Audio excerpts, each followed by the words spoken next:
O áudio que vocês vão ouvir agora é parte do podcast Xadrez Herbal. Caso vocês queiram ouvir mais sobre esse assunto e outros temas de política internacional, é só ir em xadrezverbal.com. Bem, passemos agora para o match, no qual o Felipe observará o movimento das peças no sempre complicado tabuleiro do Oriente Médio, com especial atenção para o Talibã no Afeganistão.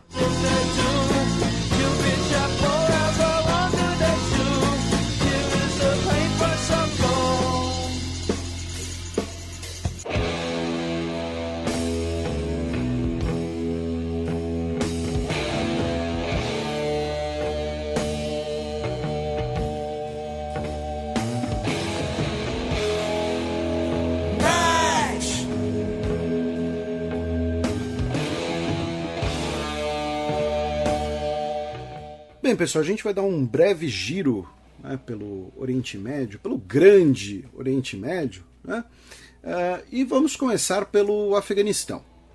E eu vou tomar a liberdade de ser babaca, tá? Estamos aí mais de um ano de pandemia, de isolamento, então é importante a gente, às vezes, né, se dar uma valorizada. E o que acontece? Eu vou ler para vocês o que eu escrevi na coluna da Gazeta do Povo em março de 2020. Tá? Março de 2020, um ano e meio atrás. Coisas que eu também falei no programa, claro, porém a coluna tem ali o registro, né, certinho. O Talibã provavelmente vai se comportar pelos próximos meses, conseguir a diminuição da presença militar dos Estados Unidos, se fortalecer e então voltar ao poder. Novamente, sequer consideram o governo existente como legítimo, e não vai ser agora que vão mudar de ideia. Pensando num tabuleiro maior, com o Afeganistão como peça central do grande jogo asiático, a ausência dos Estados Unidos ainda abre as portas para os vizinhos chineses. Agora é o momento que eu sou babaca e levanta a placa de eu avisei, né? Porque tá tendo um monte de Pikachu surpreso aí, inclusive no governo dos Estados Unidos, analistas da imprensa, nossa, quem diria que isso iria acontecer? E assim, o Talibã sempre usou da perfídia, nunca respeitou um acordo. A hora que ele sentou para negociar um acordo com o governo afegão e intermediado, né, pelo Catar, com o governo dos Estados Unidos, nunca foi pensando em cumprir. Tá? Foi pensando exatamente no que está acontecendo, em fortalecer a sua posição, enfraquecer a oposição, e mal os Estados Unidos realizou a sua retirada, o Talibã está fazendo uma ofensiva que está passando um rolo compressor pelo Afeganistão. Tá?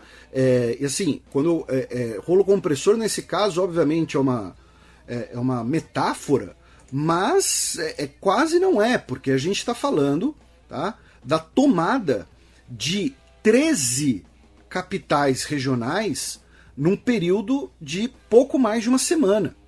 O Talibã, ele mantinha vários domínios nas regiões montanhosas do Afeganistão, começou com aquela estratégia, né, de expandir pelas fronteiras, de cerco, que a gente passou por aqui, e agora começou a tomar cidades, tá? As principais cidades, incluindo, por exemplo, Kandahar e Herat, que são as duas maiores cidades do país, fora Cabul.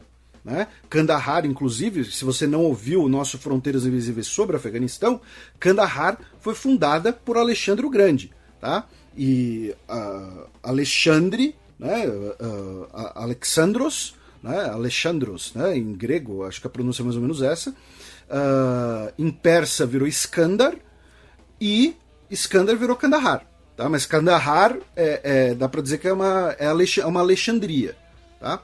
Enfim, cultura, né, inútil. Mas o ponto é, eu não vou aceitar esses Pikachu surpreso, tá? Tanto na imprensa quanto dos governos e tal, porque estava muito claro o que ia acontecer. Ao ponto, repito, eu escrevi em março de 2020 exatamente o que veio a acontecer. Eu posso ter algum conhecimento, alguma articulação, mas eu não tenho bola de cristal. Se eu tivesse, já tinha ganho na Mega Sena várias vezes. Né? Então, estava muito claro que o Talibã queria negociar para fortalecer a sua posição, O governo afegão não tem apoio de praticamente ninguém, ia cair como um castelo de cartas. A gente viu tanto de soldado afegão que desertou nas últimas semanas. Ninguém está disposto a morrer por esse governo. Tá? E, então assim, primeiro, de quem é a culpa? Tá? A culpa é de todos os últimos governos dos Estados Unidos. Porque assim, a missão dos Estados Unidos no Afeganistão, querendo ou não, podem discutir o quanto quiser, foi um fracasso. Eles foram para o Afeganistão para 1. Pegar Bin Laden, 2. Destruir o Talibã, 3. Construir um Estado afegão secular e plural. Conseguiram o primeiro só 10 anos depois e no Paquistão, não conseguiram o segundo e não conseguiram o terceiro. Tá? Então, foi um fracasso. O quarto, dá para dizer que queriam inclusive ter esse novo Afeganistão como um eventual aliado na região. Pensando, por exemplo, nas tensões com o Irã, né, que está ali do lado, nas tensões com a China, que está ali do lado, também não conseguiram. Então foi um grande fracasso que vai custar no total ao contribuinte dos Estados Unidos 7 trilhões de dólares. Tá? Pensando em equipamentos, em salários, em pensões, em pensões para mortos, para pessoas que voltaram mutiladas da guerra e tudo mais. Tá? Então assim, a gente repercutiu esse estudo, acho que foi de 2019, né, que calcula que o custo total da guerra no Afeganistão vai ser na casa dos 7 trilhões de dólares. Então foi um grande fracasso. E esse fracasso acaba sendo intensificado nos últimos 2 anos, no último ano e meio, melhor dizendo. Primeiro, pela postura do governo Trump em negociar com o Talibã. Não podemos esquecer que quem começou a negociar com o Talibã foi o governo Trump. E segundo, o governo Biden em simplesmente assimilar essa negociação de maneira quase acrítica e realizar uma retirada apressada do Afeganistão, porque foi isso que aconteceu, foi uma retirada completamente apressada dos Estados Unidos, ao ponto de, olha só que surreal, tá, gente? Na última semana, tanto o governo dos Estados Unidos, quanto o governo britânico, outros governos europeus, recomendaram que os seus nacionais saiam do Afeganistão. Os Estados Unidos vai realizar uma operação, tá, de resgate com vários voos para retirar os seus cidadãos do Afeganistão. Como parte dessa missão, 3.000 militares dos Estados Unidos vão ser enviados ao Afeganistão. Sendo que apenas alguns meses atrás eles já estavam lá.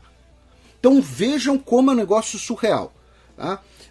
Relatos no Twitter falam que os funcionários da Embaixada dos Estados Unidos em Cabul já começaram a destruir tudo, tá? Para não deixar vestígio, não deixar documento sensível para trás.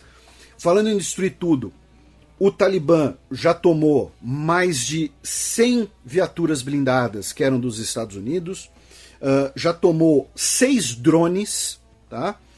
Provavelmente vai tomar os helicópteros e aviões afegãos, incluindo aí, né, alguns Super Tucano de origem brasileira, para operações de apoio a combate próximo. Tá? Então, assim, o Talibã ainda vai sair mais armado do que já estava. Tá? Sem falar em munição, em armas pequenas, coletes, uniformes, enfim. Todo esse tipo de coisa que foi deixado para trás vai cair na mão do Talibã. Tá? Então, assim, é um negócio surreal de idiota. Porque, repito, estava na cara que era isso que ia acontecer. E agora tá todo mundo fazendo de Pikachu surpreso, achavam que Cabul resistiria até 6 meses e tal, agora a previsão diminuiu para 30 dias. Tá? Talvez nem isso. Tá? Então, novamente, não dá exatamente para ficar surpreso. Repito, foi um avanço muito rápido que tomou as principais cidades do Afeganistão e hoje o governo afegão controla basicamente um pequeno núcleo em torno de Cabul. Tá? Um núcleo, inclusive, isolado. Tá? Não tem mais contatos com aliados, linhas de suprimentos, coisas desse tipo. O que isso quer dizer? Então, no fim das contas, né, que teremos um retorno do Emirado do Talibã.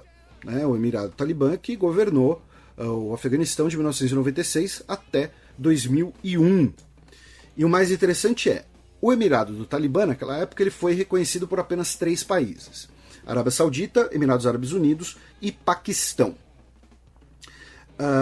Esse novo Emirado talvez tenha maior reconhecimento. Por quê? Vejam que, nesse trecho da coluna de março de 2020 que eu li para vocês, eu falo que a ausência dos Estados Unidos ainda abre a porta para os vizinhos chineses.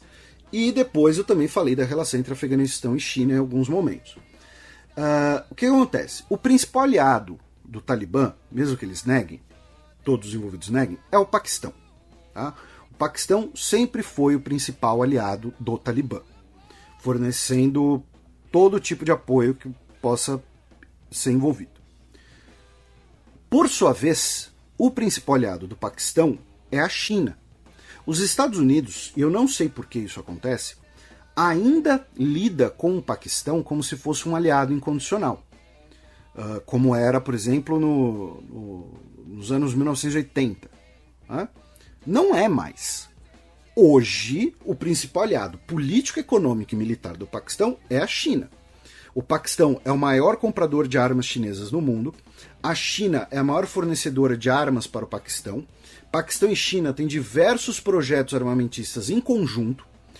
A China tem quase 100 bilhões de dólares em investimentos de infraestrutura no Paquistão via o corredor sino-paquistanês, que permite que produtos chineses possam ser escoados para serem exportados pelo Paquistão, ou seja, num porto direto no Oceano Índico, em vez de você embarcar esse produto num porto na costa do Oceano Pacífico e ter que fazer toda a viagem de contornar o Sudeste Asiático, passar pelo Estreito de Malaca, né, que é um terminal extremamente movimentado, até chegar no Oceano Índico.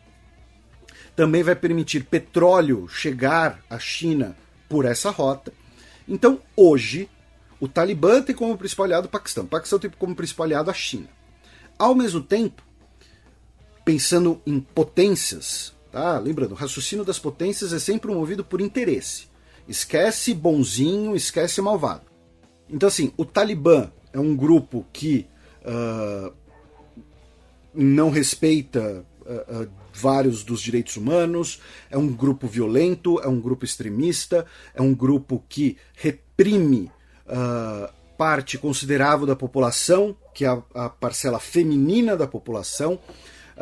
É um grupo que fazia execuções sumárias em público, que destrói patrimônio cultural da humanidade. Então, por mais que você tenha questões interessantes que não foram compreendidas pelas autoridades dos Estados Unidos sobre o funcionamento do Afeganistão e da sociedade afegã, como as loias jirga, as sociedades voltadas em lideranças locais, mas que colaboram contra inimigos estrangeiros, enfim, por mais que você tenha essas questões interessantes, isso não anula o fato de que o Talibã é um grupo que representa algumas das coisas mais bizarras que podemos pensar nos tempos recentes. Tá? O fato é esse.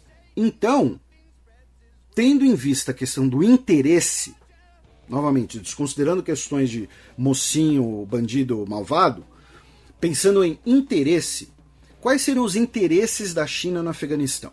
Primeiro, o interesse de todas as potências no Afeganistão, desde Alexandre o Grande, que é o fato de que o Afeganistão é uma grande ponte terrestre, que une, né, regiões diferentes, que para você passar, você tem que passar pelo Afeganistão. Então, o subcontinente indiano, o Vale do Rio Indo, o platô tibetano, o deserto de Xinjiang, as estepes do Cazaquistão, as estepes da Ásia Central, tudo é unido pelo Cazaquistão. Né? O Cazaquistão é o pivô ali dessa questão geográfica. Então, pensando na China, quando você pensa em projetos de infraestrutura da nova Rota da Seda, rotas de ferrovias, o Afeganistão seria um local interessante, né, de você ter ali passagem. Segundo, é uma fronteira em que você tem dois dos aspectos mais sensíveis perante a comunidade internacional em relação à China perante a comunidade internacional hoje, que é Tibete e Xinjiang, onde você tem a minoria uigur. Então, o que a China deseja numa fronteira dessas é estabilidade. A última coisa que a China vai desejar ali é instabilidade. Se quem puder fornecer essa estabilidade for o Talibã, que seja. Tá? É o mesmíssimo raciocínio, né, de, por exemplo, a França apoiar ditaduras nos países francófonos da África, dos Estados Unidos apoiar a Arábia Saudita, as ditaduras latino-americanas durante a Guerra Fria, entendeu? Entre direitos humanos e estabilidade, as potências sempre vão preferir estabilidade. Então, onde eu quero chegar? Que talvez, por tabela, indiretamente, ou talvez diretamente, a China vai acabar reconhecendo o governo afegão, do Talibã, o Emirado Talibã. E isso pode tanto servir para conter os ímpetos mais extremistas do grupo, né, como a iconoclastia, as execuções públicas, a repressão de qualquer emancipação feminina, ou até para deixar esses assuntos fora da esfera pública internacional, né, sob a justificativa de serem assuntos internos. Né? Mas o fato é, um Afeganistão estável e economicamente viável seria muito interessante para a China. Novamente, isso é sem juízo de valor. Tá? Então, é possível que, tomado Cabul com um novo Emirado, nós tenhamos um reconhecimento como o Emirado anterior não teve. Porque o Emirado anterior, repito, teve reconhecimento só de 3 países. Arábia Saudita, Emirados Árabes Unidos e Paquistão. E o Emirados Árabes Unidos ainda não era o ator internacional que ele é hoje. Tá? Então, isso talvez seja mais interessante. Que essa retirada desastrada, apressada dos Estados Unidos e do Afeganistão, que entrou sem saber onde estava entrando, não conseguiu fazer quase nada do que pretendia fazer ao entrar e saiu de forma desastrada, acabe jogando o Afeganistão no colo da China, que hoje é o principal rival né, internacional dos Estados Unidos. E claro que, infelizmente, saindo da política entre as potências, isso vai ocorrer com um banho de sangue, porque não tenhamos ilusões. Vai ter muita conta a ser acertada dentro do Afeganistão. Né? Pessoas que apoiaram os estrangeiros, né, opositores. Tanto que, por exemplo, o Talibã está nessa ofensiva e eles executaram o principal chefe de comunicação do governo afegão. Tá? Executaram. Tá? Então, executaram durante as orações, inclusive. Durante as orações de sexta-feira. Tá? Então, não vai ser algo também simples, porque a gente, às vezes, quando discute, né, grande estratégia e tal, fica parecendo que a coisa é meio etérea, meio amorfa. Não, vai ter um banho de sangue também. Tá? E, como eu disse, tudo isso feito de uma maneira bastante desastrada. Tá? Fazendo um breve giro, né, nós cruzamos a fronteira ao sul, vamos ao Paquistão, onde uma criança hindu de 8 anos foi detida pelo crime de blasfêmia, porque na província de Punjab, na fronteira com a Índia, ele foi acusado de urinar em um tapete de uma madraça, uma escola religiosa. Tá? É a pessoa mais jovem a ser acusada do crime de blasfêmia no Paquistão. Ele foi mantido preso por uma semana e depois, né, do pagamento de fiança, foi libertada. Uma multidão atacou um templo hindu na cidade do garoto, em Harim Yar Khan, e depois as autoridades retiraram as queixas, tá, dizendo que ele agiu sem querer, enfim, que ele não, né, enfim, ele não fez um ato blasfemo de propósito. Né? De qualquer jeito, grupos começaram a perseguir a família dele também, por ser uma minoria religiosa. Então, um cenário aí bastante...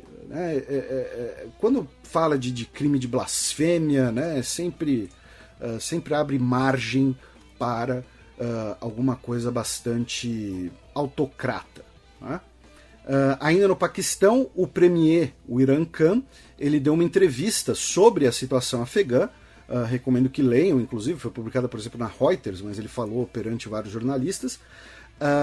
E ele, né, o destaque foi que o Paquistão só é considerado útil pelos Estados Unidos no contexto de resolver uma bagunça que foi deixada para trás depois de 20 anos tentando encontrar uma solução militar onde não era possível uma. Tá? Então, repito, o que eu me surpreendo é os Estados Unidos ainda tratar o Paquistão como aliado nesse novo contexto geopolítico global, né? Que é um país que hoje tem muito mais relações com a China. Mas, quem sou eu? No Irã, tivemos a posse do novo presidente, Ebrahim Raisi. Nesse período entre a eleição e a posse, né, não tivemos novidades, não tivemos mudanças em relação a uma eventual retomada do acordo nuclear. Vamos ver agora se com a posse ocorre alguma novidade. No Iraque, o governo anunciou que vai receber 17 mil artefatos arqueológicos dos Estados Unidos, que foram saqueados em 91 e em 2003, na Primeira Guerra do Golfo e na invasão do Iraque. Na Turquia, no dia 12, tivemos propriedades, comércios e carros de posse de sírios sendo depredados e saqueados e incendiados. Por quê? Porque numa briga, na quarta-feira à noite, um homem sírio esfaqueou 2 homens turcos. E por conta disso, centenas de pessoas em Ankara... e desses 2 turcos, um faleceu. E aí centenas de pessoas em Ankara foram até um bairro onde vivem muitos refugiados sírios e tacaram fogo em carros, depredaram comércios, destruíram coisas, enfim, aquela coisa super amistosa, né, chamada fascismo. Mas imagens bastante desagradáveis, inclusive, não recomendo assistir. Da Turquia vamos para o Líbano, onde tivemos 2 notícias. A primeira, no dia 1º de agosto, 3 integrantes do Hezbollah foram mortos em Beirute durante o funeral de um outro membro do Hezbollah que havia sido assassinado, num ataque muito provavelmente realizado por um grupo sunita, tá? Num caso ali de violência sectária entre sunitas e xiitas. E a outra notícia, do dia 11 de agosto, que o Banco Central do Líbano anunciou que não vai mais subsidiar o combustível no país. Imaginem o que vai acontecer, né? Aumento do preço do combustível, consequentemente aumento do preço dos víveres, consequentemente crise, pobreza, fome, consequentemente mais revolta popular num país que já está numa situação bastante complicada. Um ano depois da explosão do porto em Beirute, o sistema bancário libanês na beira do colapso e sem um governo direito, já que não conseguem formar um gabinete.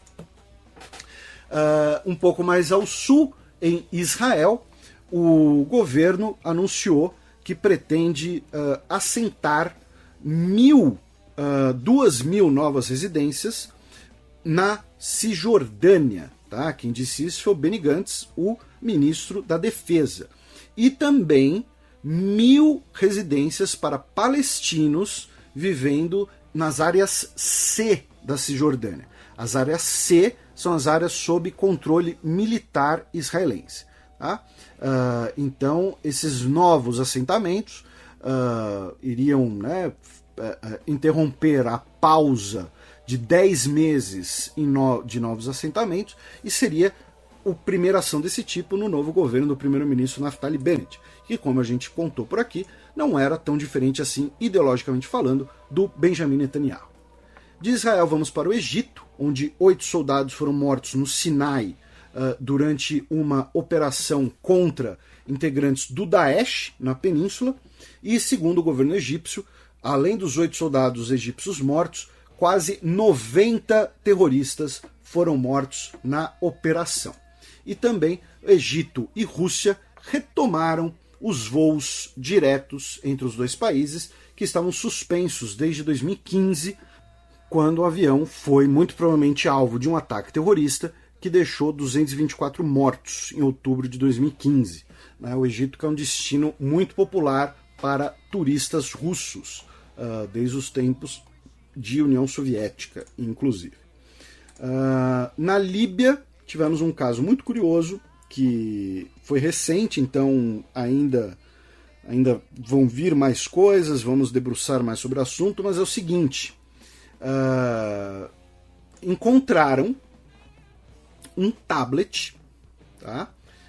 Na Líbia, que foi deixado para trás por integrantes do grupo mercenário Wagner, russo, e que contaria ali o tablet com diversas informações sensíveis, incluindo aí sobre a participação russa na Líbia, sobre relações com outros atores na guerra na Líbia.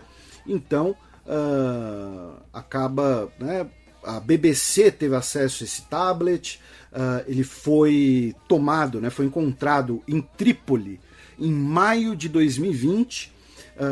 O tablet contém mapas, contém imagens por drones, contém um inventário, né, de equipamentos, de armamentos russos, né, que estavam na Líbia. Então é um verdadeiro, né, encontrar ali um tesouro. Vamos ver o que vai sair disso daí.